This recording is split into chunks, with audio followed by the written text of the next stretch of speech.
So Atan has been in there, the Midas, for about 11 days, and I gotta take him out of there.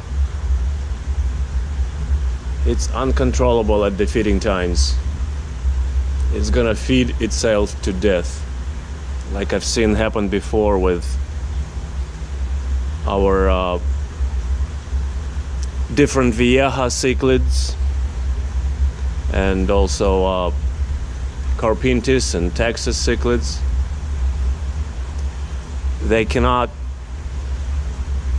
control themselves and they overeat until they clog or bloat, and then they die.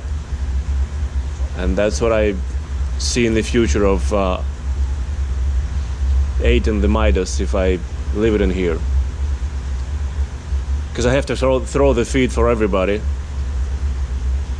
And I filmed yesterday's feeding at night, and you will see for yourself how greedy and what kind of a feed hog Atan is.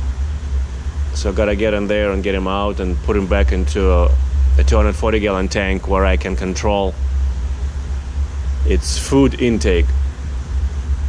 Otherwise it's not gonna last, I don't know, months or maybe a year.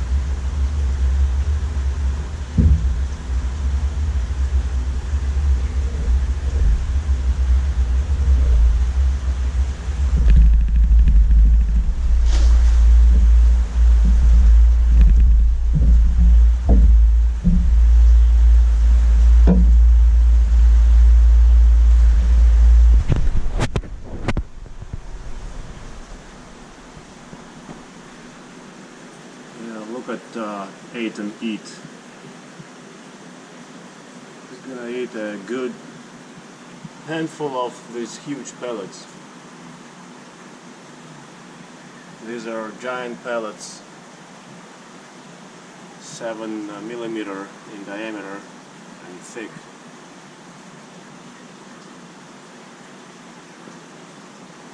And he's gonna easily overeat, and when I'm gonna be throwing their pieces of fish, he's gonna get those too.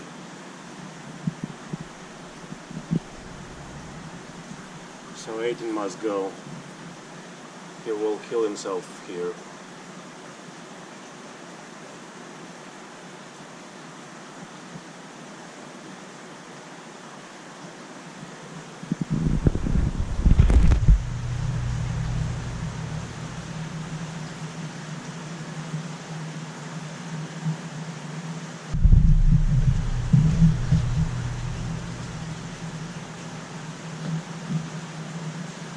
There he is. Pellets is not enough for him. He also has to partake of some fish.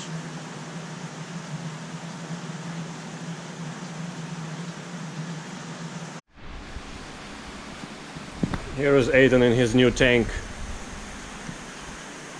240 gallons with the rest of his relatives, more or less.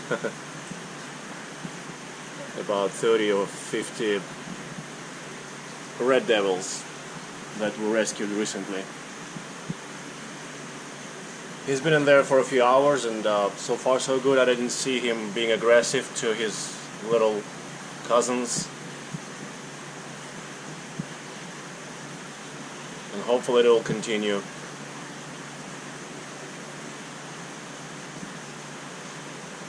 That way.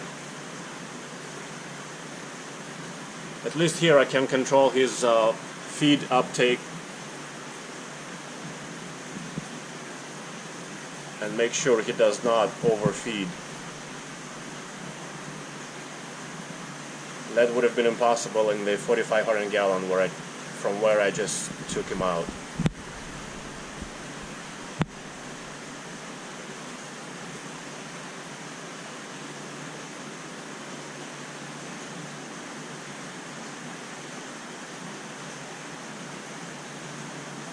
Thank you for watching, guys.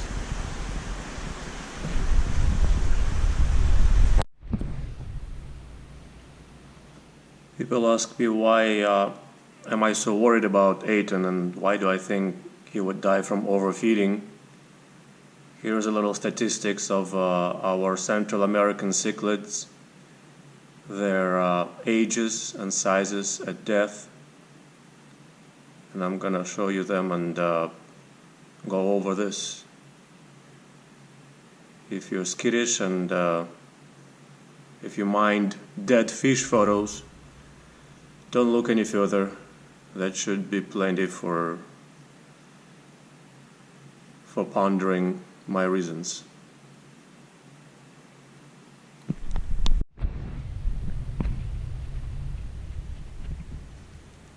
Here are the reasons why I think our Atan is in danger. I've lost many fish to overeating cichlids.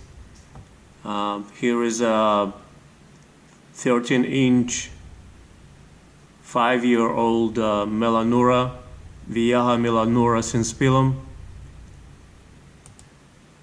There's another one, also 13-inch, 7 years old.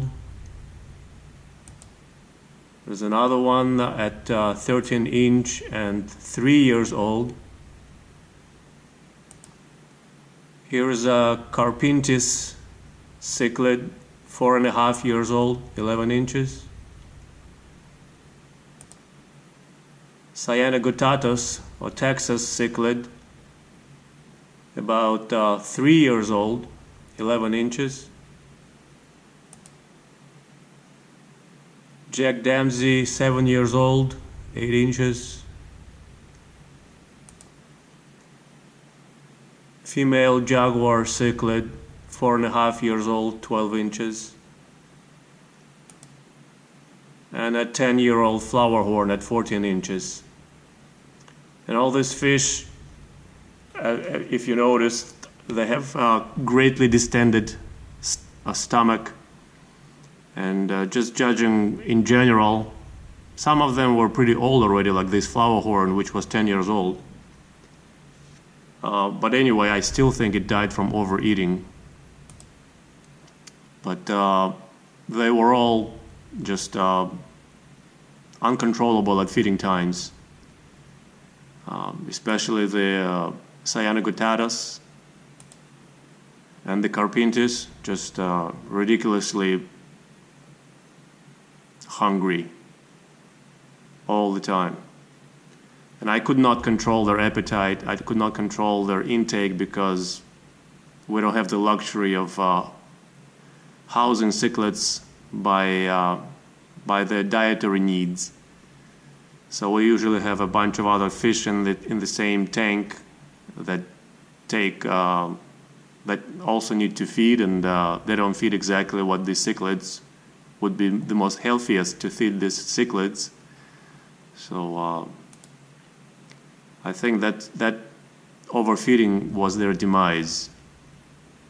I mean, not all of them. I mean, this is a bloat. It didn't have such a big stomach. This jaguar, a few days before perishing, but it still had a very big stomach, just not that big. Okay, so those are my reasons for fearing for Atan, and I got Atan now in the tank where I think I don't have to worry about him overfeeding because he's got 50 little red devils competing for the food with him. So we should be fine for now. Thank you guys.